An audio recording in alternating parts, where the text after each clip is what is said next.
Hello everyone, স্বাগত সবাইকে আমার চ্যানেল ওয়ার্ল্ড অফ এনসিইআরটিতে। আজকের ভিডিওতে আমরা একটু বিশদে আলোচনা করব ত্রিপুরা টিচার্স রিক্রুটমেন্ট বোর্ডের নতুন যে নোটিফিকেশনটা বেরিয়েছে এসটিজিটি এক্সাম নিয়ে, সেটা নিয়ে। যেই নোটিফিকেশনটা বেরিয়েছে 29th অগস্ট, আপনারা সবাই আশা করি এখন অবধি দেখে নিয়েছেন খুব ভালোভাবে যে কি কি আছে, কিভাবে কি করতে হবে, সবকিছু একটা প্ল্যান অনুযায়ী আপনাদের চলছে। আমি আশা করছি যারা এই এক্সামটা দেবেন সবার কাছে এই নোটিফিকেশনটা আছে। আমরা আমাদের যে প্রিপারেশনটা আছে এসটিজিটি এক্সাম নিয়ে, সেটা শুরু করার আগে আরেকবার একটু বিশদে আলোচনা করে নেব যে আপনার কি কি কোয়ালিটি থাকলে আপনি এই এক্সামের জন্য অ্যাপ্লাই করতে পারবেন এবং আপনি এলিজিবল হবেন। এখানে কিছু ডাউটস আছে, অনেক আমার যে স্টুডেন্টরা আছেন এসটিজিটি যারা প্রিপেয়ার করছেন তারা আমাকে ডাউট জিজ্ঞেস করেছেন যে আমি বিএড যদি বাইরে থেকে কলকাতা থেকে কমপ্লিট করি তাহলে কি আমি টিচার এক্সামটা দিতে পারবো। এখানে অনেকটা আইডিয়াস এবং ধারণা, অনেকে অনেক ভ্রান্ত ধারণা ছড়াচ্ছেন যে কলকাতা থেকে যারা বা বাইরে থেকে, ত্রিপুরার বাইরে থেকে যারা বিএড করছেন তারা এই এক্সামটা দেখতে পারবেন না।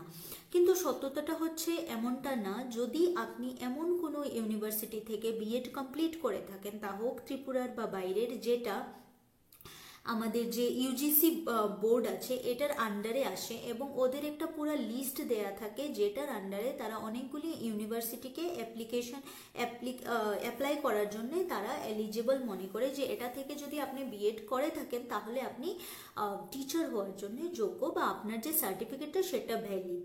তো আপনি আগে যে ইউনিভার্সিটি থেকে আপনার কোর্স কমপ্লিট করেছেন সেটার যে নাম্বারটা আছে, যেটা সেন্ট্রাল গভর্নমেন্ট ইউজিসির পক্ষ থেকে দেওয়া হয়েছে, সেটা একটু চেক করে নেবেন যে সেটা ওই লিস্টে আছে কিনা। যদি থাকে তাহলে নিশ্চয়ই আপনি ভারতের যে কোনো জায়গা থেকে বিএড করলে এই এক্সামটা দেওয়ার জন্য অ্যাপ্লিকেবল। এখন কথা হচ্ছে যে যারা ডিএলএড করেছেন তারা কি দিতে পারবেন? না, ডিএলএড এর জন্য এসটিজিটি এক্সাম দেওয়া যায় না। ডিএলএড নিয়ে তা হোক ত্রিপুরা থেকে বা ত্রিপুরার বাইরে থেকে এসটিজিটি এক্সামের জন্য, যেটা স্পেশালি 9-10 ক্লাসের জন্য হয় এই এসটিজিটি এক্সামটা, সেটা হবে আপনার যারা বিএড করেছেন তাদের জন্য। তো অ্যাপ্লিকেশনটা কবে শুরু হবে? Online application invited with effect from 24/9, এই মাসের সেপ্টেম্বর মাসের 24 থেকে শুরু হয়ে যাবে আপনাদের অনলাইন ফর্ম ফিল আপ, যেটা শুরু হচ্ছে বিকাল 4টা থেকে টু 22nd of 10th, মানে আপনার যে অক্টোবর মান্থের 22 তারিখ অবধি এই ডেটটা থাকছে। প্রায় আপনার কাছে এক মাস থেকে একটু কম, বাট আমরা বলতে পারি অলমোস্ট এক মাস সময় আপনার কাছে আছে। কিন্তু এটা একটা রিকোয়েস্ট সবার কাছে, যারা এই এক্সামটা দেওয়ার জন্য প্রস্তুতি নিচ্ছেন, আপনারা লাস্ট ডেটের জন্য অপেক্ষা করবেন না। যখন আমরা জানি যে আমাদের এক্সামটা যে পুজোটা শুরু হয়ে যাবে 26-25 থেকে, ওই সময়টা থেকে আমরা পুজো নিয়ে ব্যস্ত হয়ে যাব। কিন্তু আপনাদের মাথায় রাখতে হবে as soon as it will start you have to fill the form। একদম প্রথমে আপনি ফিল আপ করা শুরু করে দেবেন, কারণ নয়তো পরে কি হবে সেটা অনেকটা বেশি কেওস হয়ে যাবে, কোন সময় সার্ভার ডাউন থাকবে। তো যদি আপনি একজন সিরিয়াস ক্যান্ডিডেট হন তাহলে একদম শুরুর দিকে সেপ্টেম্বর মাসের 24 থেকে এটা অ্যাপ্লিকেশন শুরু হবে, আপনি তখনই অ্যাপ্লাইটা করে দেবেন।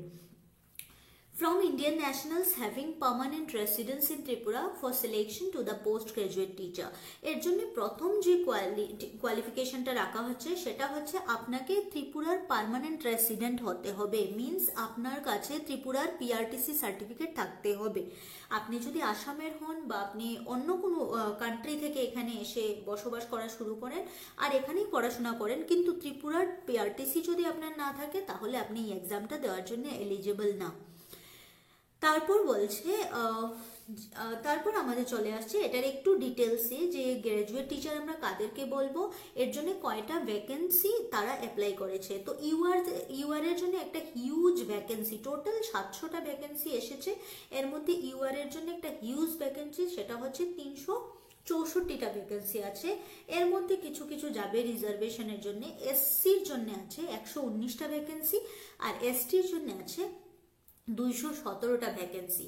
তো এখানে প্রথম পয়েন্টটাতে বলছে out of 700 sanction post 28 post আর রিজার্ভ ফর পিএইচ ক্যাটাগরি। যারা পিএইচ ক্যাটাগরিতে, এবার পিএইচ ক্যাটাগরিকে বিভিন্ন ভাগে ভাগ করা হয়েছে, blind, low vision, partially deaf and hard of hearing, locomotor মানে যাদের হাত পায়ের সমস্যা আছে, এরকম মানুষের জন্যে, এরকম যারা আমাদের বন্ধুরা আছেন তাদের জন্যে 28 পোস্ট রিজার্ভ করা আছে। Out of 700 sanctioned posts, 14 posts are reserved for ex-servicemen. যারা এক্স সার্ভিসম্যান, যারা চাকরি ছেড়ে এসেছেন, হতে পারে সেন্ট্রাল গভর্নমেন্টের বা স্টেট গভর্নমেন্টের, এরকম এক্স সার্ভিসম্যানের জন্য 14টা পোস্ট রিজার্ভ করা আছে। ইউআর এর জন্য 7টা, এসসির জন্য 1টা, এসটির জন্য 6টা। রিজার্ভেশন ফর ওমেন, উইমেনদের জন্য যে রিজার্ভেশনটা রাখা হয়েছে এটা as per the record 33%, এটা সবসময়ই থাকে 33% horizontal reservation in the reserved category and 33% general reservation in unreserved category for women pursuant to GA department Tripura notification. So এটা কিছুটা ডিটেলস দেওয়া আছে, সেটা আমরা দেখছি না। তো বলছে যে রিজার্ভেশনের যে ক্যাটাগরিটা উইমেনদের জন্য, আপনি যদি উইমেন হন তাহলে there will be 33% horizontal reservation in the reserve category. যে এসসি এসটি ক্যাটাগরিগুলি আছে রিজার্ভ ক্যাটাগরি, ওইখানের মধ্যেও আমরা কি দেখবো যে 33% রিজার্ভ ক্যাটাগরিতে থাকবে উইমেনদের জন্য, আর আনরিজার্ভ ক্যাটাগরি যেটাকে আমরা ইউআর বলবো ওইটার মধ্যেও থাকবে 33%। সো 33% যদি এখানের হয়, আমরা অলমোস্ট ধরে নিতে পারি মোর দেন 100 থাকবে উইমেনদের জন্য।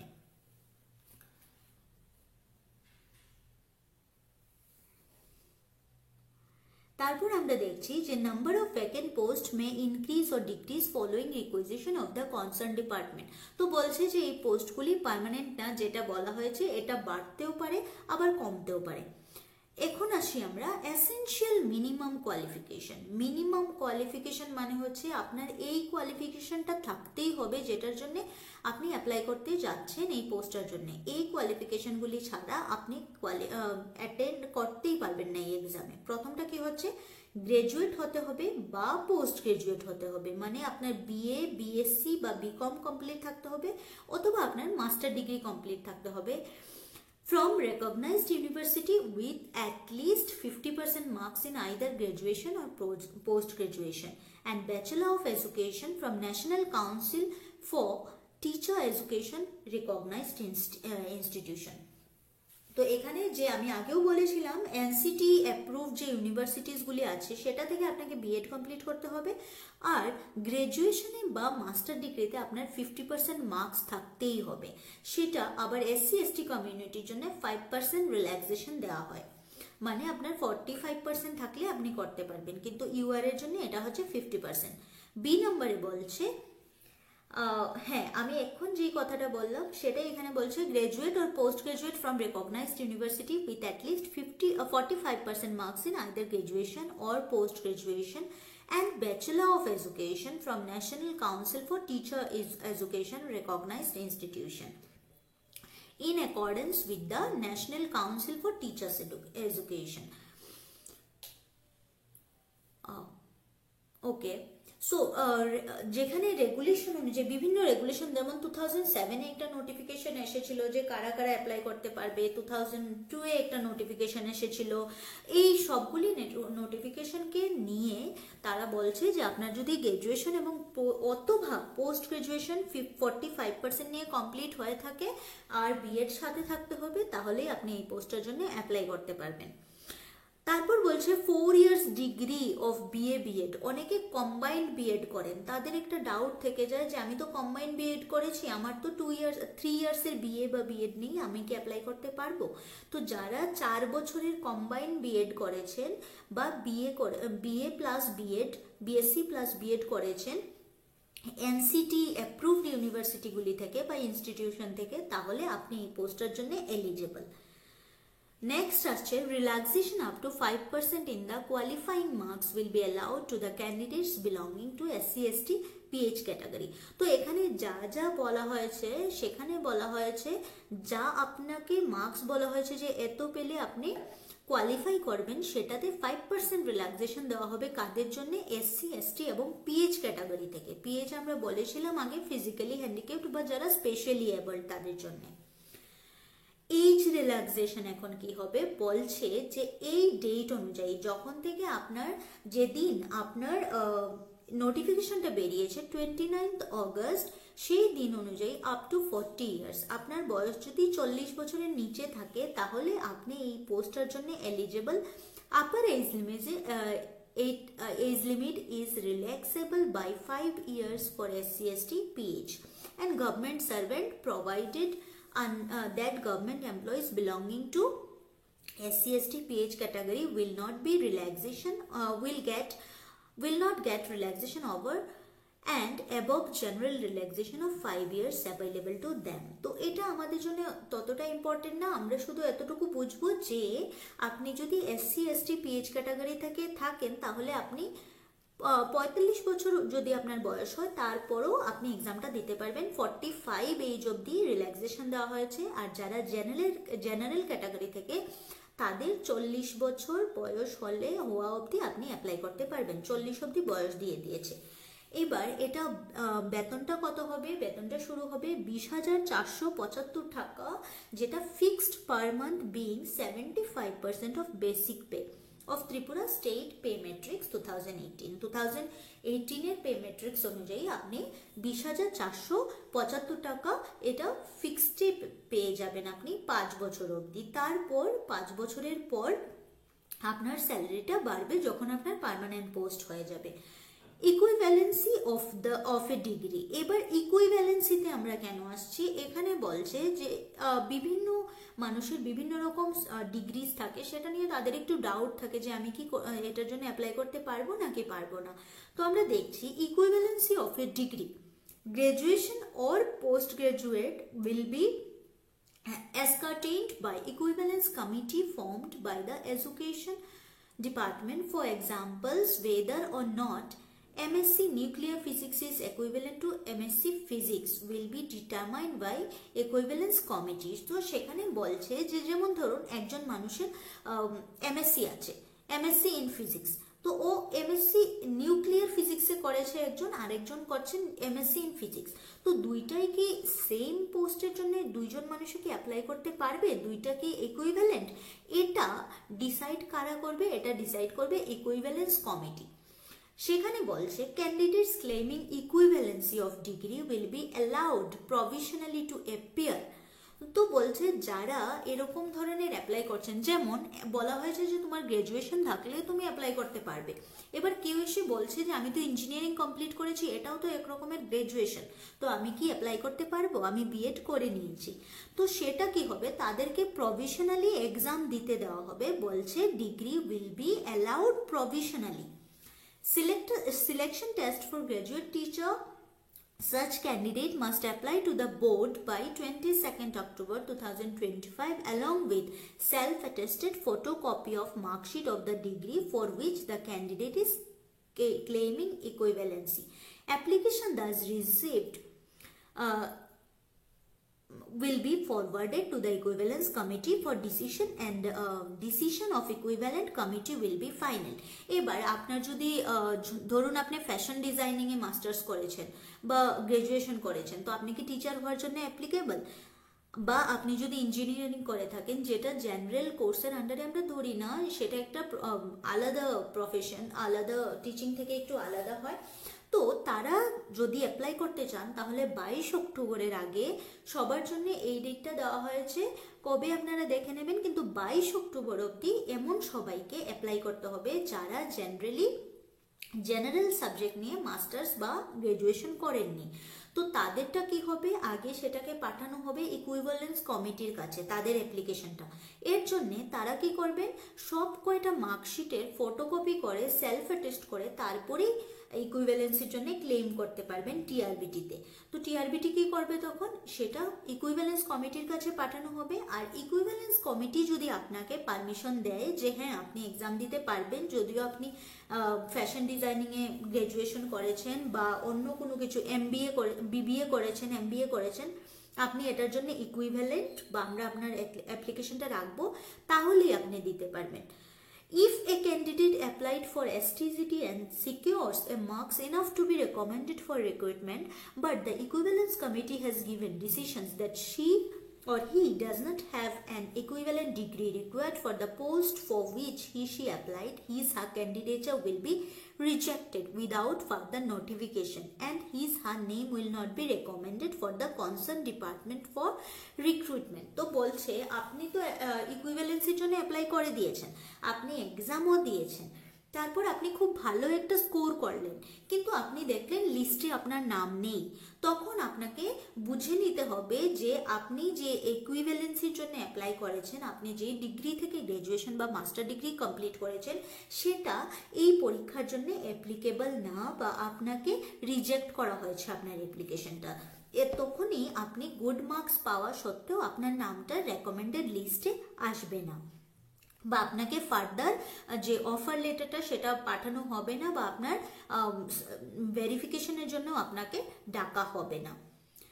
নেক্সট যেটা আসছে procedure of online submission of application. কিভাবে আপনি অনলাইন সাবমিশন করবেন? While applying online, the candidate must ensure that he understands and fulfills the norms of eligibility. তো প্রথম ক্রাইটেরিয়াটাই বলছে যদি আপনি এলিজিবল হন তখনই যাবেন অ্যাপ্লাই করতে। Before applying online please ensure to have the following for uploading.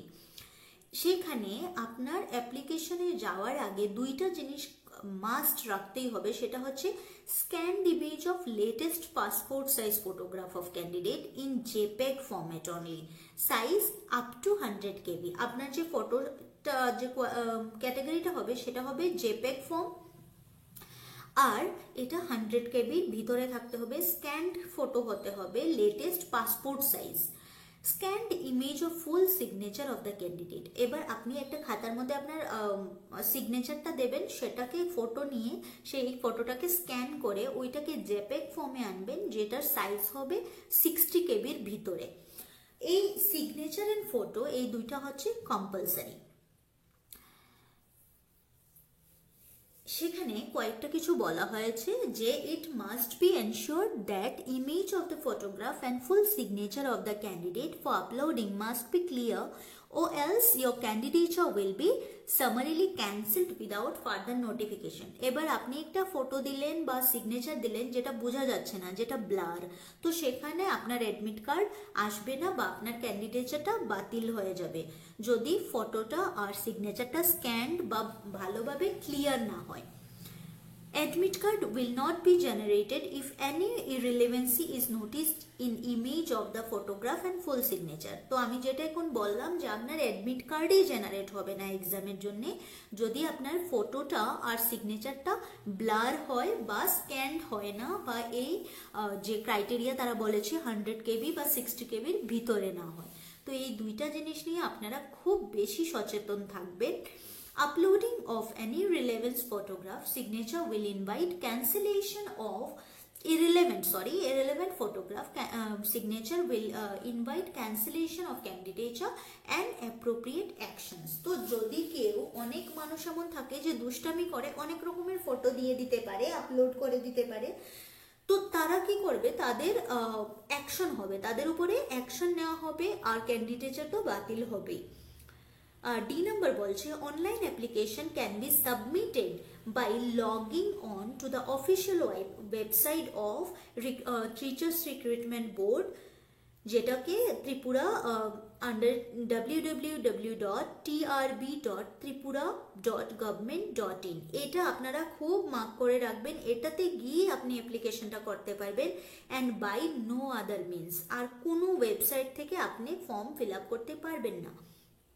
Last বলছে since provision of pre-test scrutiny of mark sheets, certificates, documents is not there, a candidate needs to satisfy himself that every input in the online application is correct as per criteria and terms and condition for the test। বলছে যেহেতু এখানে আপনি application যখন করছেন তখন pre test scrutiny মানে পরীক্ষার আগে আপনার মার্কশিটের কোনো স্ক্রুটিনি টিআরবিটি থেকে করা হবে না, সার্টিফিকেটস, ডকুমেন্টস এই কিছু স্ক্রুটিনি করা হবে না। তো তখন আপনাকে এই দায়িত্বটা দেওয়া হয়েছে যে আপনি যখন অনলাইনে ফর্ম ফিল আপ করবেন, যখন আপনাকে জিজ্ঞেস করছে আপনি বিএডে কত পেয়েছেন, যদি বিএডে আপনি 70% আপনার মার্কশিটে থাকে, ওই মার্কসটাই আপনাকে ওইখানে লিখতে হবে। আপনাকে সব কিছু আপনার সার্টিফিকেটস অনুযায়ী করতে হবে। আর যদি আপনি ফর্ম ফিল আপের জন্য সময় ভুল মার্কস আপলোড করে থাকেন, যেটা আপনার মার্কশিটের সাথে রিলেভেন্ট না, তারপর এক্সামে ভালো করার পরও যখন আপনার স্ক্রুটিনি হবে আপনার ক্যান্ডিডেচার বাতিল হয়ে যাবে। তো এই কয়টা পয়েন্ট খুব বেশিভাবে মনে রাখবেন। এগুলি আপনার যারা এসটিজিটি এক্সামের দেওয়ার কথা ভাবছেন তাদেরকে মাথায় রাখতে হবে। আমাদের নেক্সট ভিডিওতে আমরা ডিসকাস করব নতুন সিলেবাস কি করে আমরা 2 মাসেই খুব ভালোভাবে শেষ করে নিতে পারবো, আর কি কি স্ট্যাটাস নিয়ে চললে, কিভাবে আমাদের মাইন্ডসেট রেখে বা কিভাবে কি করলে এক্সামটা খুব সহজে পার হয়ে যেতে পারে। যেহেতু এই বছরের নতুন সিলেবাস ইন্ট্রোডিউস হয়েছে, অনেকের অনেক ডাউটস আমি দেখেছি অনলাইনে, সবাই মেসেজ করছে যে দিদি এটা একটু বুঝিয়ে দাও, এটা কিরকম হবে, ওইটা কিরকম হবে। একটা কথা বলি, আপনারা নিজের উপরে বিশ্বাস রাখুন, সব কোচিং সেন্টারে দৌড়াদৌড়ি করবেন না, কোনো লাভ হবে না। গাদা গাদা হাজার হাজার টাকার নোটস ঘরে জমিয়ে কোনো লাভ হবে না। যেহেতু এটা অক্টোবরের মধ্যে নিয়েছে, আপনি আশা করতে পারেন ডিসেম্বরের মধ্যে আপনার এক্সাম হয়ে যাবে। ডিসেম্বরের মধ্যে যদি এক্সাম হয়ে যায়, আপনার হাতে আজকে থেকে মাত্র 2 কি 3 মাস ফুল নেই, 2 মাসের মতো সময় আছে। এখন সব থেকে ফরমোস্ট কাজ হচ্ছে সিলেবাসটা আগে বোঝা, তারপর পড়া শুরু করে দেওয়া। আমি আছি এখানে আপনাদেরকে সাহায্য করার জন্য। যখন যেরকম সাহায্য লাগবে, আমার টেলিগ্রাম চ্যানেলের লিঙ্ক দেওয়া আছে, চ্যানেলে আপনি টেলিগ্রামে মেসেজ করতে পারেন, বা এখানে আমরা সমস্ত রকম যে পার্টগুলি, স্পেশালি এসটিজিটি সোশ্যাল সায়েন্স আমি পড়িয়ে থাকি, এসটিজিটি সায়েন্স নিয়ে আমি পড়াই না, তো সেটার আন্ডারে যা যা নতুন অ্যাড হয়েছে, এর মধ্যে ইকোনমিক্স একটা সাবজেক্ট নতুন অ্যাড হয়েছে, সবটা আমরা বিশদে বুঝবো। চ্যানেলে যদি প্রথমবার এসে থাকেন নিশ্চয়ই সাবস্ক্রাইব করে যাবেন, এবং আপনার যদি চ্যানেলটা মনে হয় বিশ্বস্ত, তাহলে আপনাদের যে বন্ধু বান্ধব আছে তাদের সাথে নিশ্চয়ই শেয়ার করে দেবেন। যারা জেনারেল ডিগ্রিধারী নন, যারা বিএ, বিকম এইসব ছাড়াও অন্যান্য কোর্স করেছেন, যেমন বিবিএ, এমবিএ, বিই যেটা ব্যাচেলার অফ ইঞ্জিনিয়ারিং, বা মাস্টার্স ইঞ্জিনিয়ারিং মাস্টার্স করেছেন, তারা যদি এই ফিল্ডে আসতে চান তাহলে আপনারাও অ্যাপ্লাই করতে পারবেন ইকুইভ্যালেন্সির জন্য, এবং এই এক্সামের জন্য পড়া শুরু করে দিতে পারবেন। আরেকটা যেটা ডাউট আমি কমন দেখি, যে আমি বিএসসি করেছি, আমি কি এসটিজিটি সোশ্যাল সায়েন্স দিতে পারবো?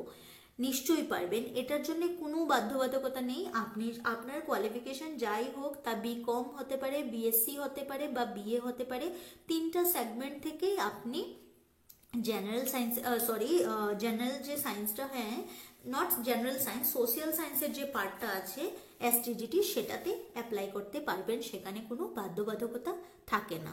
তো আজকের ভিডিওটা এতটুকুই। ধন্যবাদ সবাইকে পাশে থাকার জন্য। দেখা হচ্ছে নেক্সট ভিডিওতে।